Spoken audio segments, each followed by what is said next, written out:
Okay, it's noontime straight up, and I've just arrived at the Mayor's Rock trailhead right here. And as it states here, Mayor's Rock is a 3.7 hike in and out. So here we go.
I would have arrived earlier.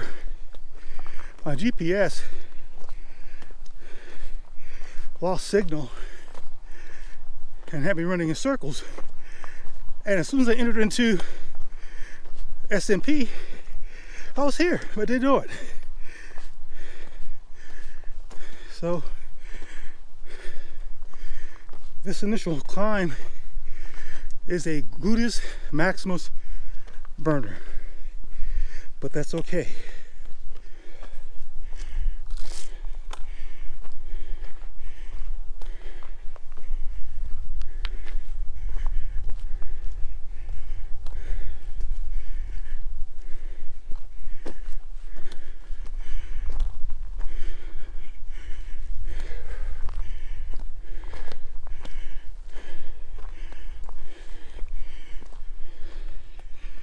Up and away.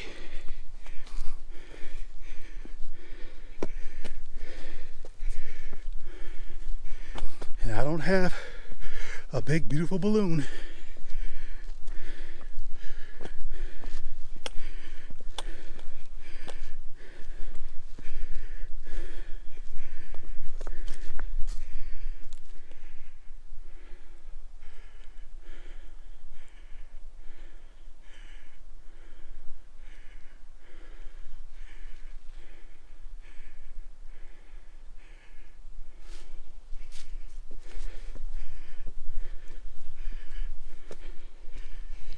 Look at that ice. It's 65 degrees.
Still going up.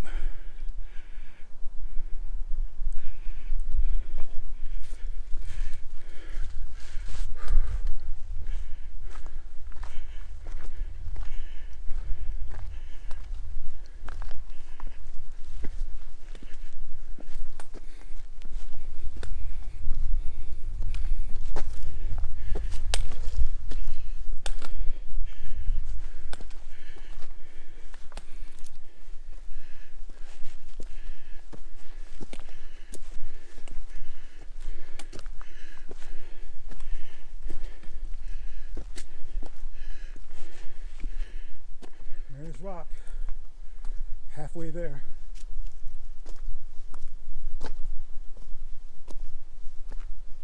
Beautiful afternoon.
Seems like this trail is a perpetual going up.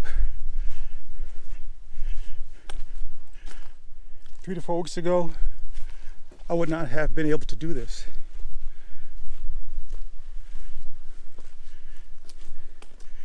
I still have my legs. It's amazing.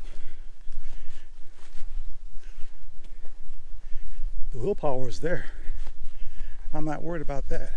The trail's on the AT. It's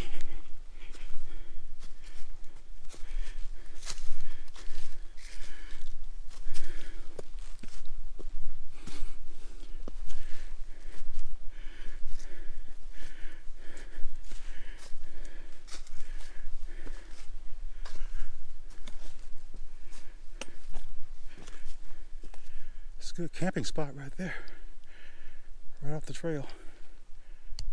We got a tree down blocking the path. I'll just climb over it.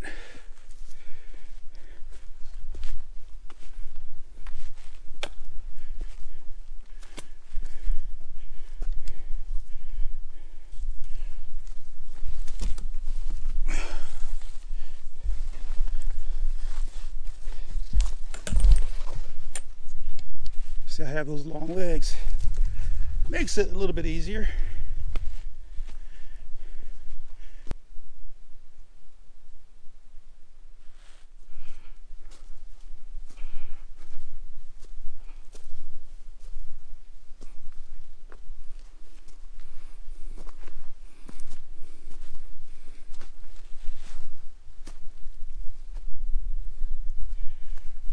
Going up.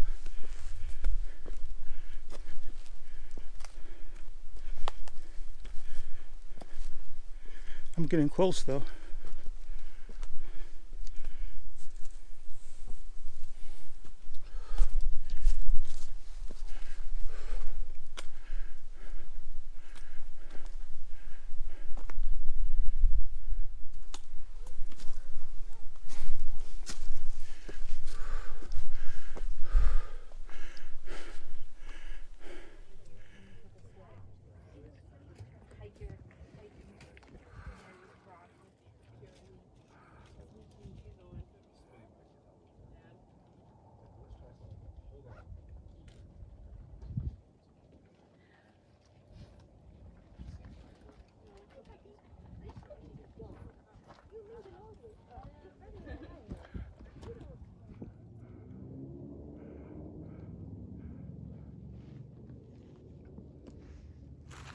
That's an interesting shape.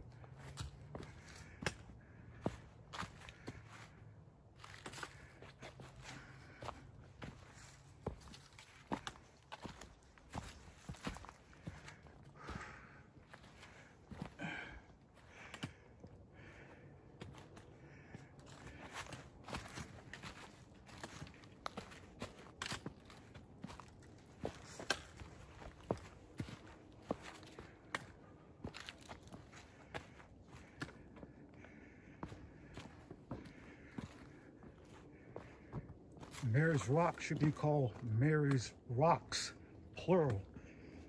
Lots of rocks on this trail, very rocky trail.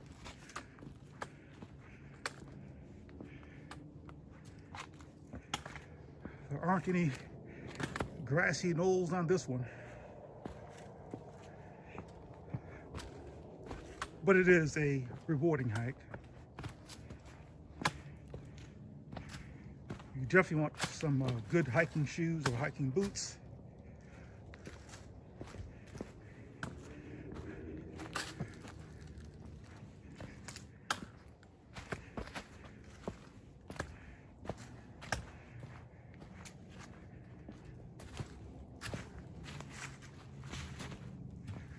Temperature right now is probably about 52 degrees, I'm guessing. This feels really good.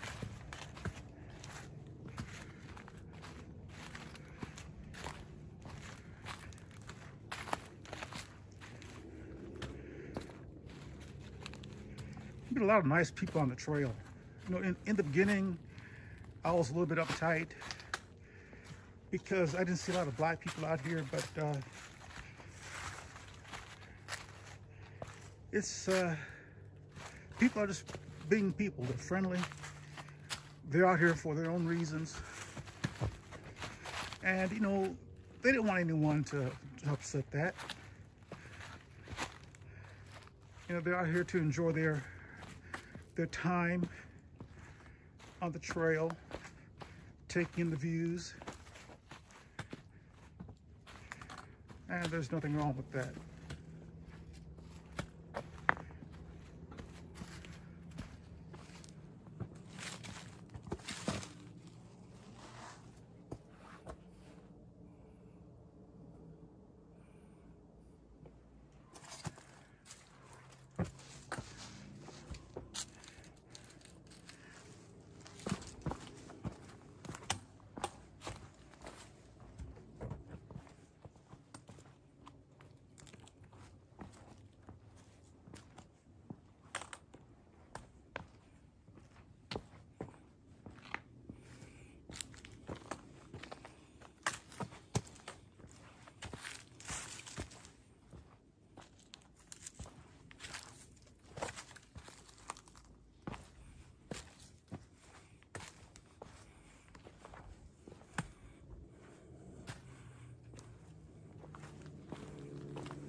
I met a couple thru-hikers.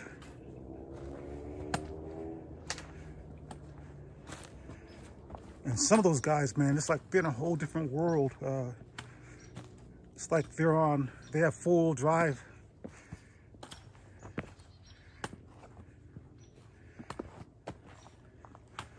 And they have a cadence, many of them, to their hiking technique. They hike with a purpose, getting from point A to point B, and then eventually to point Z. Much respect to those guys and gals.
Getting on down the trail here.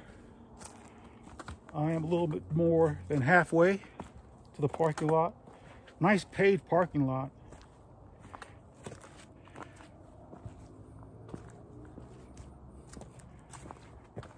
Get down there. I'm gonna change into something more comfortable since I'll be spending the night up here in the park. Get something to eat, something cool to drink. I brought my electronic gear so I can do some video editing.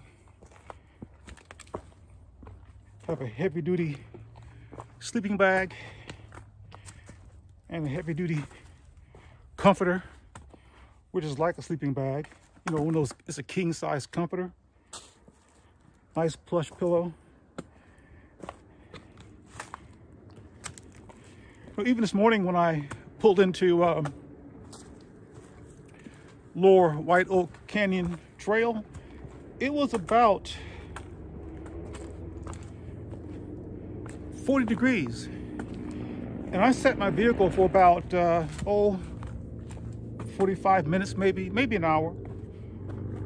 And I was wrapped up in the comforter, and I was quite warm, no complaints. Just sitting in the driver's seat. So tonight the temperatures will get in lows around 50 degrees, and I'll be quite comfortable stretched out in the back of my Dodge Durango. There are a few muddy spots. I just walk right through the mud because it's not really sinking, but it is slippery, so you know you want to be careful. And again, I can't overestimate doing your research and getting a good pair of hiking shoes or hiking boots. I like hiking boots for the ankle support. And the ones I have right now, you know, these are Skechers. They're very comfortable. You know, I can wear these hiking boots if I clean them up real good. You know, with a pair of jeans or something and a sweater, something casual, you know what I'm saying? And, but the next pair of hiking shoes I'm gonna get, I can't think of the brand name. It escapes me right now. But they're a little bit more rugged, and they can handle these really jagged rocks. And I think they're easier on your feet as well. These are okay. I mean, they've held up really quite well. I like them. They're lightweight. Even on wet surfaces, they tend to hold their ground where I don't slip. Trekking poles definitely help on these types of trails. And I have two, but I use only one because I need one hand free to hold a gimbal camera.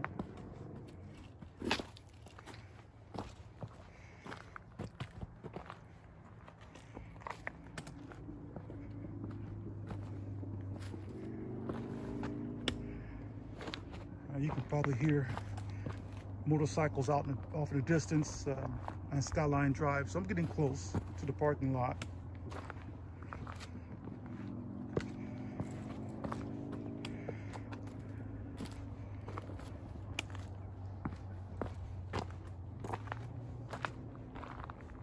Yeah, it's great. There's Skyline Drive out there in the distance.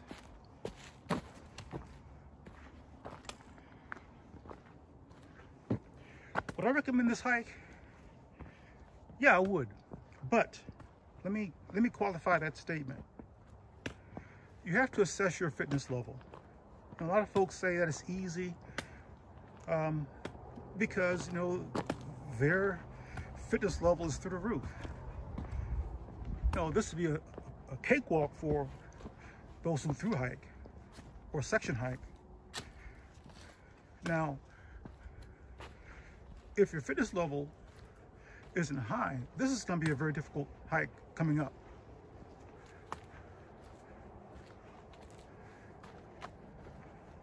So it's relative. Today, I challenged myself that, I did research on this trail. I knew that going up, it would be treacherous, very rocky. I will say that this is moderate to hard going up. Going down, moderate to easy. My fitness level, I would say, is good because I've been doing lots of day hikes. I do lots of biking. Where I live in Fredericksburg, my last bike ride, I did almost 45 miles. And so, and I'm not just, a casual, I'm just not, going about it casually. I'm pushing myself. And even now, my legs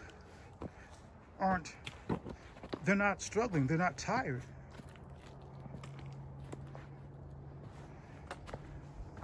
So, you have to put in the time, put in the work. If your physical fitness level isn't where it should be. If you're a smoker, heavy drinker, I don't think so. Don't even try it.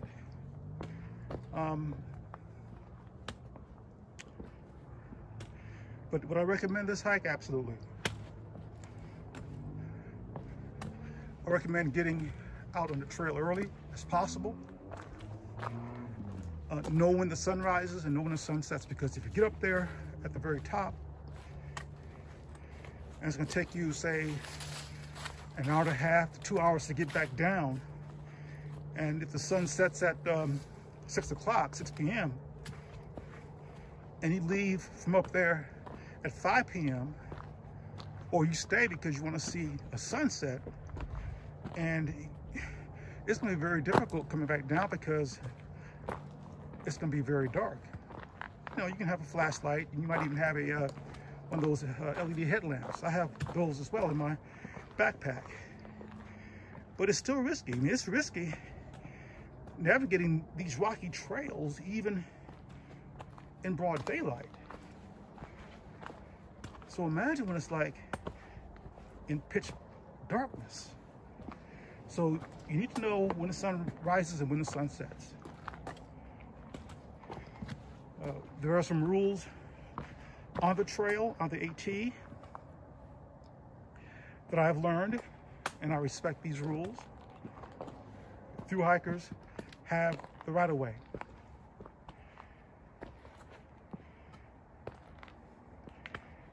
If a person is climbing, whether it's a thru-hiker or just your regular day hiker, if they're climbing, they have the right of way. So right now, I'm going down right now, see? But if someone was coming up, that person coming up has the right of way. There's nothing like, getting into your rhythm, navigating and climbing up these trails, and then you have to stop and then get going again. So, you know, respect that rule. Today I saw a lot of people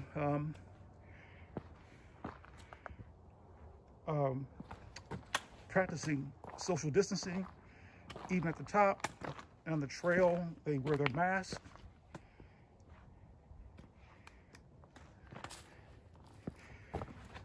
As they pass each other, that was good.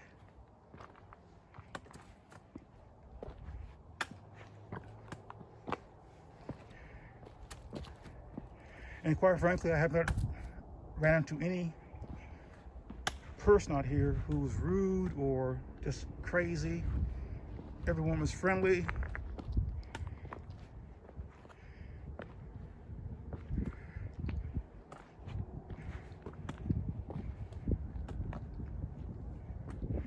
And it just makes for a better day.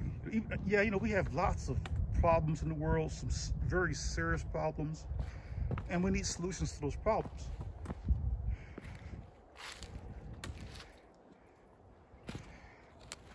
And many of these problems are bigger than any one of us, any individual, to solve. I believe that it's going to take divine intervention to fix many of these problems. Because people are people. Things aren't fair in this world, whether you live in the United States or another country. Things just aren't fair. There is no equal footing or equal keel that all people find themselves on. If that was the case, this would probably be a much better world. But you have those who have more than enough and they want more. You have those who don't have anything, those who have very little. I know people, many of them, we're talking tens of thousands of people, or even more, who don't know what it's like to have a checking account. They live in a cash-based society, a cash-based system. They wouldn't know how to use an ATM machine because they've never had a debit card or a credit card.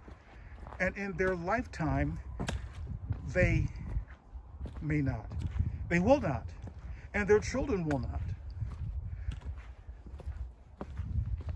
We're talking millions of people in the world who do not have access to banking.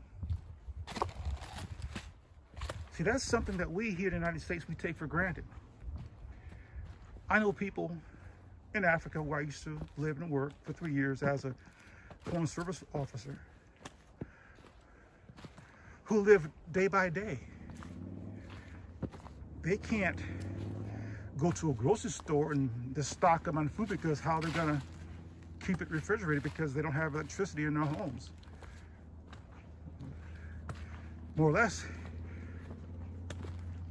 they don't, you know, have a refrigerator or a freezer. But these are things that we take for granted. Internet, email, things like that. Many people don't have access to it. But we take these things for granted here in the United States and the other so-called developed countries. And I think about these things each and every day.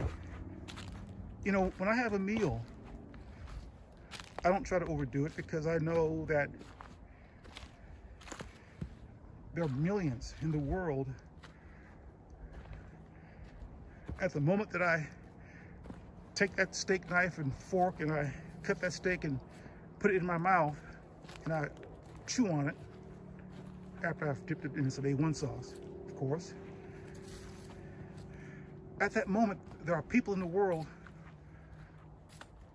who don't eat that day, or maybe back the next day. And if they do eat, it's nothing like what I'm eating, but we take these things for granted. There are people who will gladly take what we throw in the garbage, happily. Plastic bottles. I got a couple of water bottles in my backpack. When I get down to the parking lot, I'm gonna throw them away. There are people who will gladly take those and use them for some type of storage.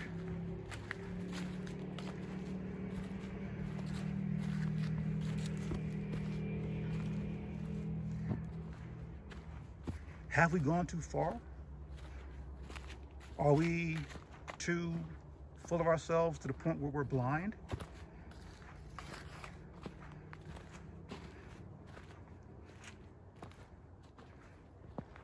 Selfish? We tend not to think about the things that we have until they're taken away from us. Say through some natural disaster such as a hurricane, tornado,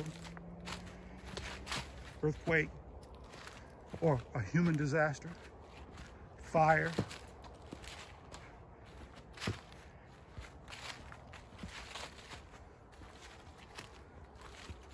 Then we want sympathy. We want people to think about our lot in life, our changed lot in life. But do you know that there are people in the world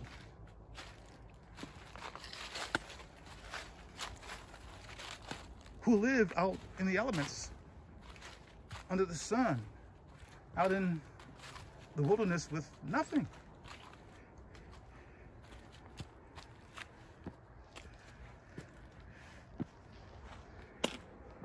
They may live on the fish in the oceans, in the rivers and lakes, the wild fruits and berries that grow.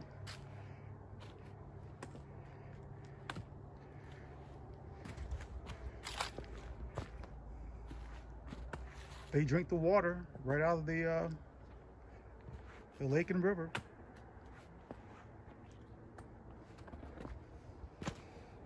We go down to the grocery store and we buy our water.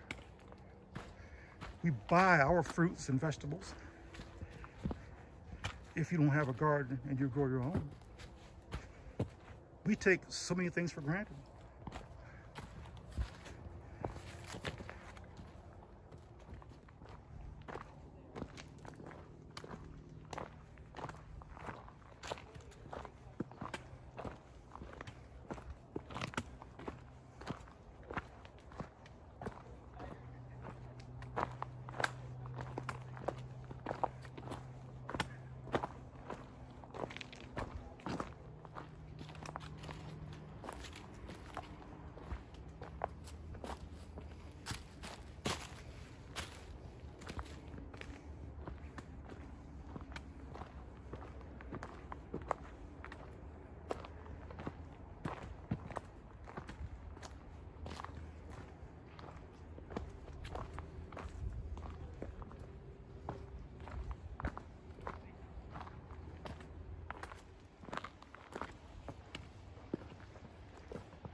That was a good hike.